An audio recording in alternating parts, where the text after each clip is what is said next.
In the first chapter of Luke, the evangelist presents a narrative of a childless couple, Zechariah and Elizabeth.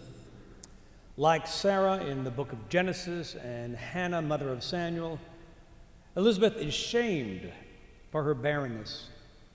She's old now and finds herself increasingly hopeless that she might bear a child.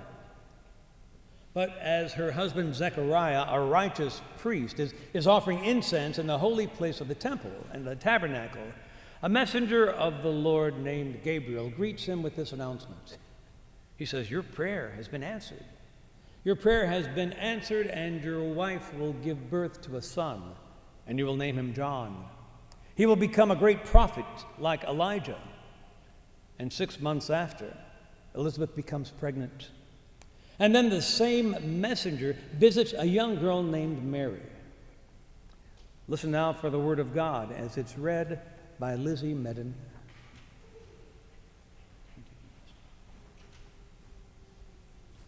Good morning. I am reading this morning from the New Living Translation, Luke 1, beginning at the 26th verse. Listen now for the word of God.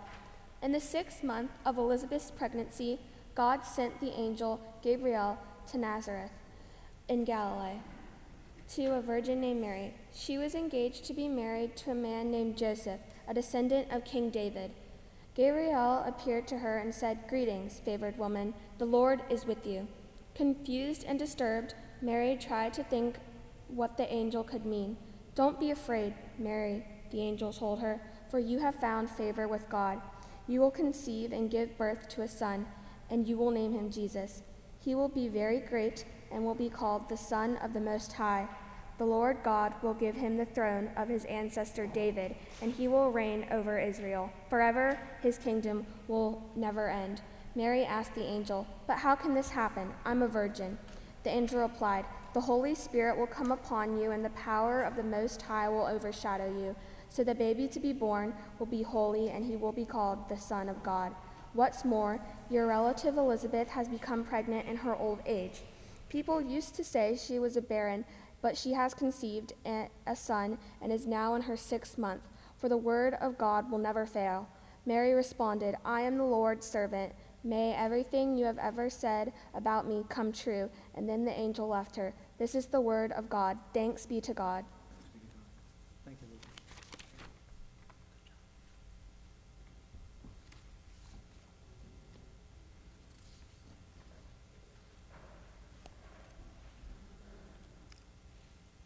Let us pray. Lord Jesus, help us to receive you as you come in the form you take, as the word you speak. Speak to us this day your word of revelation, your word of hope. We pray in your holy name. Amen. The world will never starve for want of wonders, but only for want of wonder. The world will never starve for want of wonders, but only for want of wonder. Mary was probably no more than 14. She's not characterized as righteous in her religious observances. She's not visited by the angel Gabriel in holy surroundings in the metropolis of Jerusalem. We can presume that Gabriel finds her in humble circumstances in the insignificant northern village of Nazareth. But Gabriel appears. Gabriel appears and tells Mary that she has found favor with God, that she will conceive a son and name him Jesus, and that he will rule a dynasty, fulfilling all the ancient expectations for a Jewish Messiah. Wow. But how? Remember, she's not married. Well, since the 1st century after Luke's gospel was written, skeptics have questioned how the virgin birth. It remains a source of contention even now. Some scholars note that miraculous circumstances surrounding the birth of illustrious people were a convention of Greek and Hellenistic thought and literature, and Luke was familiar with that. And some read the gospel passage these days from Luke as merely metaphorical, that the infant Jesus was the product of natural, intimate relations between Joseph and Mary, and that the act of love was exquisitely and uniquely blessed by the Holy Spirit. But I don't believe that Jesus is the incarnate God because of a miraculous birth. I don't believe that Jesus is God because of a miraculous birth.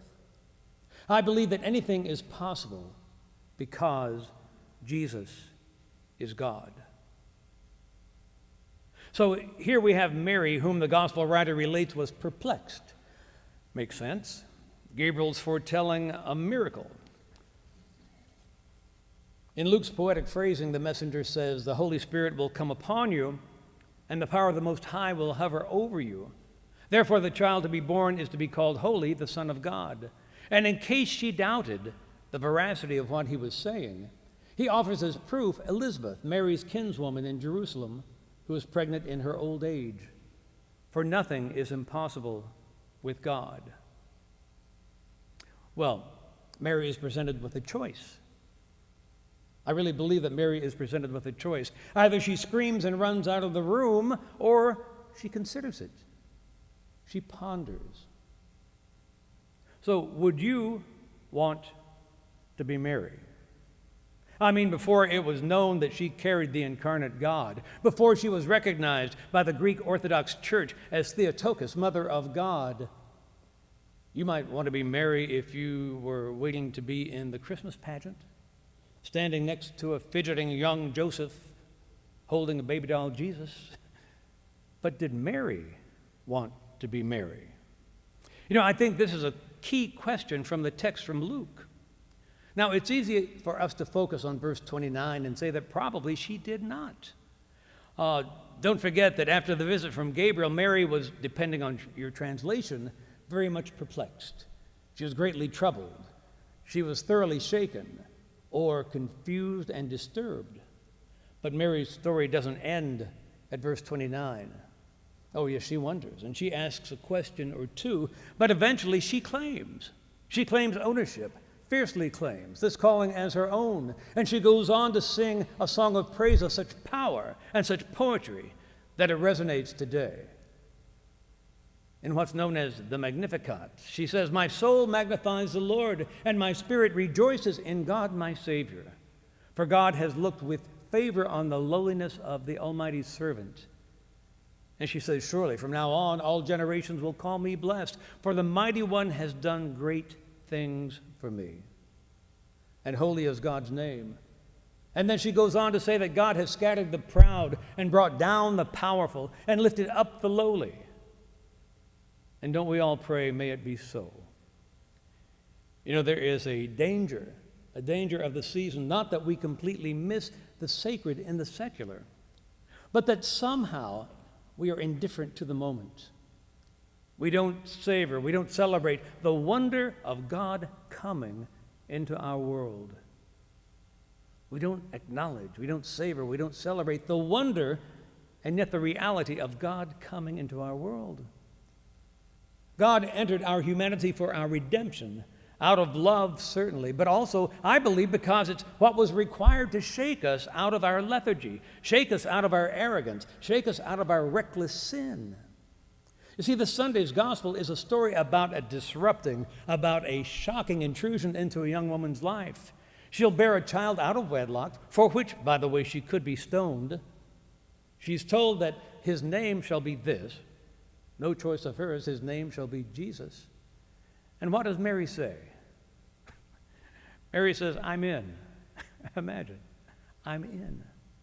And the miraculous birth was only the beginning. The baby would grow into a man always on the move, always teaching and healing and calling ordinary people to follow him, to journey with him in reclaiming what is God's, establishing on earth as it is in heaven.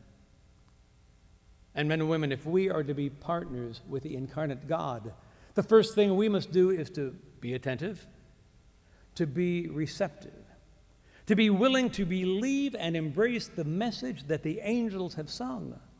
And we must walk through these days of our lives ourselves with courage.